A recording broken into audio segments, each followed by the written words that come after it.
I got loyalty inside my DNA. I got peace, got war and peace inside my DNA. I got poison, pain, and joy inside my DNA. 死んだ天性 I was born like this, it's why immaculate conception. I just perform like this without you, a new weapon. I know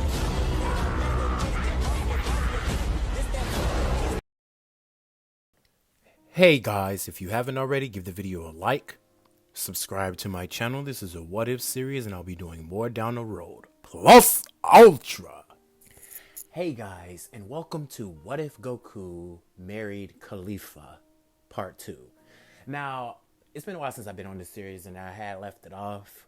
And you guys seem to like the what if, so let's get back into it. So, a few things that I want to touch upon is that once that Bulma built the spaceship for them to get to where they were trying to go, Goku, Caulifla, and Piccolo, they were all training on the ship exclusively. They were training heavily. And now with Piccolo and with Caulifla there, Goku, they are going to see some massive gains. Massive gains. Not so much as on the Piccolo side. I mean, but he's going to still grow and grow with them, but not so much on the Piccolo side. It's going to be more gains towards Caulifla and Goku. Put it that way. And the training would just play out per normal like it did in canon with a few sparring sessions, but mostly doing workout sessions too, like such as push-ups, sit-ups, crunches, all that other stuff. And even doing a crazy shit as clutching a barbell between your feet and doing handstand push-ups. Well, that part. Anyway, so just wanted to mention that before I continue. So we left off with Goku and the team. Well, Goku, Piccolo, and Caulifla reaching planet Namek. Now, Bulma them, they had went off on their own. So I'm gonna keep things simple, keep things original, just like in canon. But Bulma them, Gohan, Bulma, and Krillin, they went off to planet Namek earlier on. And Goku wanted to stay back with Caulifla just to do some like last minute training and just get her accustomed to basically a few things. And Caulifla wanted to do the same thing with Goku, and so did Piccolo. So they basically, Dr. Briefs, he built a time machine for them and they went on a journey. So they've been training most likely, and Piccolo is having a huge change of heart and everything. He sees the good in life and he's not so much of it as a villain. So that part. So once they get to planet Namek, everything plays out as normal. Goku bodies Berta, bodies Raccoon just the same way he did in canon. He doesn't. Now Jace gets destroyed by Caulifla, gets annihilated. Once they get there, Vegeta sees them, and they were having such a hard time with these guys. Vegeta was battle damaged, Krillin was battle damaged, Gohan was battle damaged. Most of them was on their last leg, and right now they was having trouble with the Ginyu Force. Now, Piccolo being there would rush up to Gohan because he trained with Gohan and he was friends with Gohan and stuff like that. And so would Caulifla. She would run up to her son and hand him a Senso beam. And then she would give Krillin one, and Goku would tell her she would be second hesitant to give Vegeta one, but she would still give him one because Vegeta was helping out and everything. But Vegeta still has his own goals and everything. So yeah. With that being said, this is where Captain Ginyu would show up, and he would be dealt with pretty fast. I mean, with Vegeta, Caulifla, and Goku, and Piccolo there, with Krillin and Gohan, yeah, Ginyu doesn't have a chance at all. He gets annihilated fast.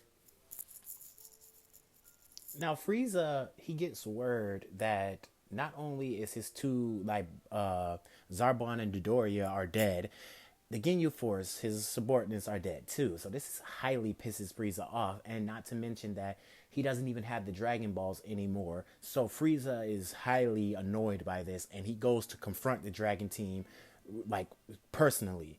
So once he get there, Frieza's in his first form, and this is where Vegeta and everyone gets shocked and also scared that Frieza is right there. Now, they all get into a fighting stance and everything, and Frieza is angry. I mean, heavily angry. And this is where he doesn't even waste time. He transforms into his third form. Instantly, third form. He notices that some of them reading their power levels as he crushes his scouter. He reads their power levels, and most of them are at a high level. So this should be a good start for them. So second form. He's transformed to his third form, and he instantly starts beating up, now it seems like they're on par with Frieza. Most of them are on par with Frieza. After Gohan, Krillin, and Vegeta got a Zenkai boost, it's like heavily even. Well, somewhat overboard. Not so much as even. Put it like the Dragon Team are like 2 steps ahead of Frieza right now, but he's mostly holding his own. And he's also causing some damage. Even he did the same thing to Piccolo while watching his back at the same time. So what Piccolo, I mean, it wasn't that damaging because Piccolo dodged a few of those beams that Frieza was shooting at him. So he dodged like a few of those, like one of those, and then Caulifla would come in and kick Frieza directly in the face. Goku would follow by a hammer fist. Vegeta would be followed by a kick directly to Frieza's stomach, and the three of them would just be tagging Frieza all over until Frieza exploded with an energy wave, throwing them back. Now, this is where Frieza would say, "It's been a while since I've been pushed to my final form. Feast your eyes on devastation." As Frieza transforms into his final form, they could feel the power of him. Now, Frieza instantly punches Gohan directly into a mountain, kicks Krillin directly in the stomach as Krillin coughs up blood, and then he rushes to Vegeta, grabbing him by the hair and slamming him into the ground. Then he punches Goku and Caulifla directly into the face. Frieza did all this in a fast, swift motion while shooting a death beam directly through Piccolo's heart, and killing him instantly. Now, the team still has the Dragon Balls, and this is where they have to regroup and make up a plan. Frieza just killed Piccolo, so that means Kami on Earth is dead. So now they have to think of something, and they need to think of something fast. Goku and Caulifla, they both power up to Kaioken times 5. Well, Caulifla powers up to Kaioken times 10 because I'm more likely going to be focused on Caulifla because her growth and how much of a prodigy she is. I'm going off of examples that I've learned from Super, so bear with me. I'm thinking that Caulifla is more of a prodigy than Goku, since her potential Universe 6 Saiyans, our potential is much weirder than the Universe 7 Saiyans. So bear with me on this story. So Caulifla would have Kaioken times 10 and Goku would have Kaioken times 7. He does not used to Kaioken times 10 because that does damages his body. Now, with this power boost, Goku and Caulifla, they are both tagging Frieza. They managed to get a few good hits on Frieza, and Frieza's actually shocked by this. Well, actually, he's not so much shocked, but he's actually surprised, put it that way, that they managed to get that many hits on him. Goku landed 2 hits, and Caulifla landed a powerful punch to his jaw, sending him crashing through mountains, just like Goku did when he raised up out the water and kicked Frieza through multiple rocks, or multiple mountains, or whatever you want to put it at. So Frieza gets up and he brushes himself off, and the Dragon Team, it's really nothing they can do, as Vegeta is laughing and saying that he's feared. He's becoming the legendary Super Saiyan that Frieza has feared all this time. And Frieza looks at Vegeta and say, "Oh, you think you're the legendary Super Saiyan? Don't spout nonsense, Vegeta." As Vegeta rushes at Frieza and delivers multiple hits, Frieza was dodging and evading in each and every one of those. And then Vegeta powers up as much as he can and throws an attack at Frieza, to which Frieza just flicks away. And then he rushes up to Vegeta and punches him directly in the stomach and kicks him in the air. Vegeta gathers his bearings and manages to halt himself from spinning around so much, but then he realizes that he's no match for Frieza and he starts to cry. And this is where Frieza would say, "Ah, the monkey is crying. Well, let me put you out your misery." He shoots the beam directly through Vegeta's chest, and Vegeta falls to the ground. And this is where he looks at Caulifla and Goku with tears coming out his eyes, saying Frieza was the one that destroyed their home world, their parents, my father, your mother and father, and yours too, Caulifla. He did it. He destroyed everything. And he only took me away from my family when I was just a mere child. I had to work under him like I was a slave. And that's where Vegeta, tears would be coming out his eyes and he would just die. Vegeta is gone. Now, this is where Goku would still create the burial ground that he did before. And this is where he would look at Frieza. And Frieza would reveal that he's only been using at least 25%. But these two have been highly rewarding. So he should bump his power up to 50%. And they call him bluff, but Frieza really tells them that this is no bluff. He rushes at rushes at Caulifla and Goku, punches Caulifla in the stomach hard as she coughs up blood, and then he kicks Goku directly in his side, sending them to like crashing through the terrain. This is where Frieza raised up in the sky and he just starts blasting off laser beams at them, well, finger beams at them. Goku and Caulifla are dodging very easily. Well, Goku bumps up his Kaioken to Kaioken times 15 and it starts to strain on his body. And Caulifla bumps hers up to Kaioken times 20 and it starts to strain on her body. Now, while they're fighting in this, they both get into a stance and get into a Kamehameha stance like you see in the picture right here. And they do this one massive beam and throw it at Frieza. And now Frieza like puts his hands out to block this beam, but it does way more damage than it did in canon. The only thing he did in canon was he got a scarred hand. Like his hand was damaged. So mostly that part. So it would do way more damage to his body than it did in canon. So Frieza would have a lot of more cuts and a lot of bruises. His hand would be like bloodied or something like that. It would show like Frieza took a lot of damage from that blast, seeming as if it was both of them combining their powers together to hit Frieza with that attack. Now, this is where they would exhaust all their energy and power down. They got no more energy, so Frieza is basically angry, and he just starts tagging Caulifla and Goku like he did to Goku, just starts beating the hell out of both of them easily. Now, Piccolo, Gohan, and Krillin also get in, well, they want to distract Frieza, because Goku is instantly telling Caulifla about an attack that he can do, but he needs time. He needs time to gather the energy to make the attack work, to make the attack happen. So while this is happening, Goku gets up into the air and he starts to raise his hands, and Caulifla tells Goku that she'll give him enough time to charge up his attack. She knows what it is, Spirit Bomb. So Goku's charging up his attack, and he's getting the energy from the planet and all over the universe, trying to charge up his attack. Now, Piccolo, Gohan, Krillin, and Caulifla are trying their best to hold off Frieza as much as they can. They're trying their hardest to hold off Frieza as much as they can. So, as they're doing this, Frieza realizes what Goku is doing, and he tries to get over there, but these pests are in his way. So, Frieza punches Caulifla directly in the face, giving her a bloody nose, and then punches Gohan directly in his throat. Gohan coughs up blood from feeling the strain in his throat. Like Frieza might have broken the boy's broken the boy's throat or something like that. Now Goku looks at this and he says it's done as Frieza is getting ready to kill Krillin.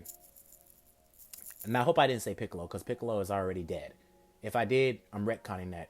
But if I didn't, oh wait, okay. But anyway, so while Gohan, Krillin, and Kefla are all trying their best, they're on their last leg, Goku says it's done, and he launches the Spirit Bomb at Frieza, with Frieza saying that he can block it and throw it right back at Goku, but it was to no avail, as Frieza was taken down to the water, and then the Spirit Bomb exploded, and that was it. Now, most of them would get out of the water, and they would regroup with each other, with Gohan, Krillin, Goku, and Caulifla both being heavily exhausted, but they're laughing. Gohan would hug his mother and father, saying that he missed them both and he thought they were going to die in this battle, but to no avail. All of a sudden, Krillin would be just happy that it's finally over, and Krillin would say that he's got to go talk to Dente. He's got to go activate the Dragon Ball. So Dente would still be alive in this one, and he would go over there and activate the Dragon Balls with this, and they would make a wish to revive Piccolo and to revive everyone that Frieza's killed and to transport them to Earth. Goku and Caulifla were present with this, but then they also felt a huge, like a ominous energy. And this is like Goku and Caulifla are still at the area with Gohan at, but Krillin managed to go over there and ask for the 2 wishes. So while Dente is getting ready to say these 2 wishes, Krillin makes his way back over to Gohan and the Turing. This is where Krillin would have his eyes opened wide at Frieza. Now Frieza would still be alive with one of his eyes closed, and he would say, "I will show you guys despair." They would be shocked to see that Frieza is still alive. Frieza would do a beam, and he would catch Gohan, lift Gohan up into the air, and this is where Goku and Caulifla are telling Frieza to stop this now, and Frieza would just smile and explode Gohan, killing Gohan instantly. This would anger both Caulifla and Goku as the ground started to shake. Their muscles started to expand, and their eyes just went blank white as their hair was standing up in a yellow, like a aura fashion. Krillin was seeing this, and he was shocked at what they are becoming. As lightning is striking towards the ground, hitting the ground with thunderous force, and Goku and Caulifla are just getting angrier and angrier until they erupt. This huge yellow aura engulfs the whole area, and then all of a sudden everything just get into visualization.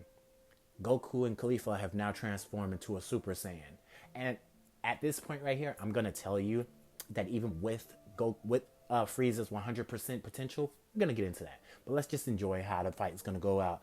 So Goku does the same thing that he did to Frieza when he tells Krillin to get out of here and to take, well, Piccolo. He tells Piccolo and Krillin. Sorry about that little pause, but he tells Piccolo and Krillin to get out of here because they got these. They don't know if they can control this form and everything. Since Dente wished Piccolo and Krillin back, even Vegeta seen that the two became Super Saiyans, but in that instant, Krillin, Piccolo, Vegeta, and the rest of the Namekians transported out of planet Namek. They were gone. So with this, Frieza has still got his hand clenched by Goku because the planet is not destroyed yet, but Goku told them to make that wish to get them out of here because they don't know how destructive they're going to be. So with that, Goku is crushing Frieza's hand, and Caulifla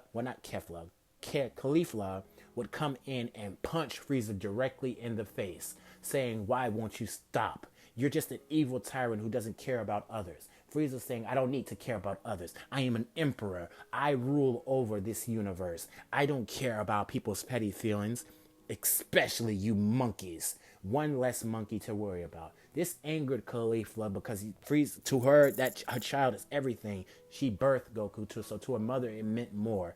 And to Goku, that just dug in deep. So Frieza would feel this murderous rage from the both of them, and they would be tagging Frieza all over. Really, in this part, they didn't care about seeing Frieza's 100% potential at all. They just wanted to kill him and get him out of Dodge really easily. They didn't want anything else to do with Frieza. So they would be beating the shit out of Frieza, like heavily beating the hell out of him, and to the point to where Frieza was on his last legs, and then they would get into a stance and incinerate.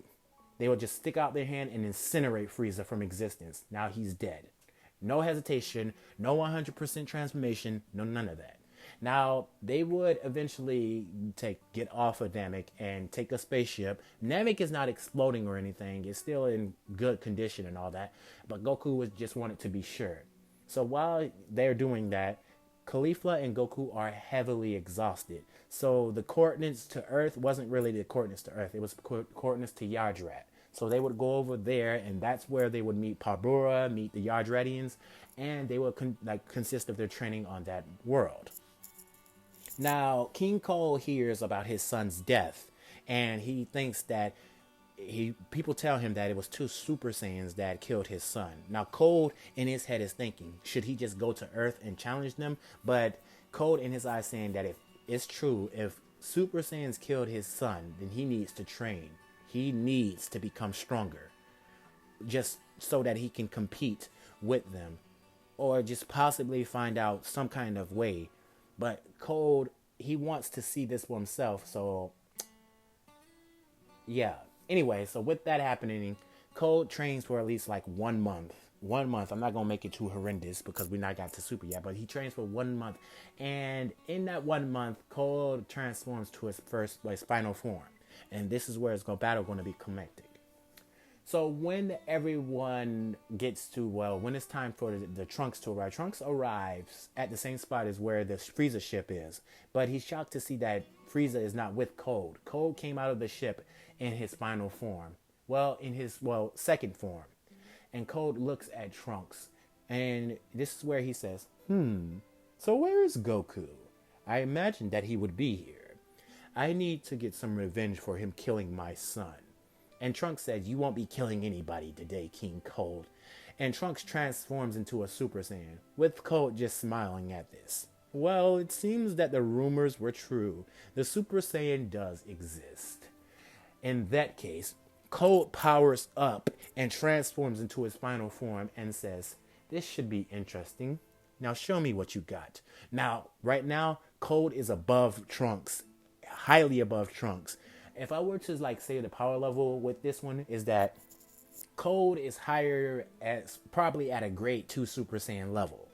Now Cold is instantly bodying Trunks, slamming him against the ground, throwing him across the terrain and everything. Trunks is trying to his hardest, slicing at Cold, even managed to like cut off a piece of Cold's tail. Cold scratches at this and says, "Arr!" And then he punches Trunks directly in the stomach with so much force that sent a gust of wind out of Trunks and slams him to the ground. Trunks reverting back to his base form.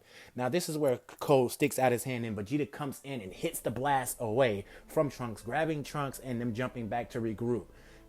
This is that. And then Vegeta goes to say, "King Cold, it is stronger than what I can imagine."